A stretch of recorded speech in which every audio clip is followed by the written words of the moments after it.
जय श्री राम जी। तो जैसे कि हमने कल अष्ट सिद्धियों के बारे में बात किया, आज हम 9 निधियों के ऊपर बात करेंगे। कहते हैं कि जो 9 निधियाँ होती हैं, ये बेसिकली कुबेर जी की धन के बराबर ही हैं। इसमें से एक-एक निधियाँ ऐसी हैं कि आप जो सुन के हैरान हो जाएँगे। आपने नॉर्मली अष्ट सिद्धियों के बारे में तो सुना होगा, बट बहुत कम ही लोग 9 निधियों के बारे में जानते हैं। तो जो 9 निधियाँ शुरू होती हैं, वो सबसे पहली जो निधि आती है, वो आती है महापद्म। कहते हैं जो ये निधि है, ये हज़ार जो पंखुड़ियाँ होती हैं कमल की, उसके बराबर मानी जाती हैं इनको, और कहते हैं कि ये जो धन-दौलत का प्रतीक होती हैं बेसिकली। इस अगर आपके पास ये वाली निधि है, तो आपके पास धन की कभी-कभी नहीं होगी, आपके पास लक्ष्मी जी और कुबेर जी सदा वास करेंगे। तो इसी के साथ ही जो दूसरी निधि होती है, वो होती है पद्म। पहली होती है महापद्म, दूसरी होती है पद्म।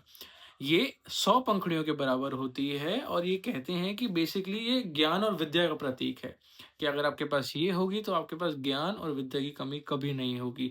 ये आपके पास हमेशा रहेगी। इसके बाद होती है तीसरी निधि जो आती है, वो आती है शंख निधि। शंख निधि कहती है कि आपके पास फेम, रेपुटेशन, यश की कभी कमी नहीं होगी। ये आपके पास हमेशा रहेगा। इसके बाद चौथी निधि आती है, वो आती है मकर। मकर कहती है कि आपके पास सुख समृद्धि, प्रॉस्पेरिटी हमेशा रहेगा। इसके बाद आती है 5वीं निधि, जो कहते हैं कश्यप निधि। कश्यप निधि कहते हैं कि आपकी जो उम्र होगी, जो आयु होगी, वो बहुत लंबी रहेगी। आप बहुत जुग-जुगान तक जीते रहेंगे आप। और इसके बाद छठी आती है निधि, वो कहते हैं मुकुंद निधि। मुकुंद निधि कहती है कि आपकी जो दर पे कभी खुशियाँ छोड़ेंगी नहीं, आपके पास खुशियाँ हमेशा रहेगी, आपके पास हैप्पीनेस बहुत बरकरार रहेगी। तो जो 7वीं निधि होती है, वो होती है कुंडा। कुंडा को बेसिकली प्रेम का प्रतीक माना जाता है। ये कहते हैं कि अगर आपके पास ये वाली निधि है, तो आपके जीवन में प्रेम की कमी कभी नहीं रहेगी। इसके बाद जो अगली निधि आती है, वो आती है नील निधि। नील निधि कहती है कि ये आपका बेसिकली गुड लक जो चार्म होता है, वो बहुत बड़ा रहता है।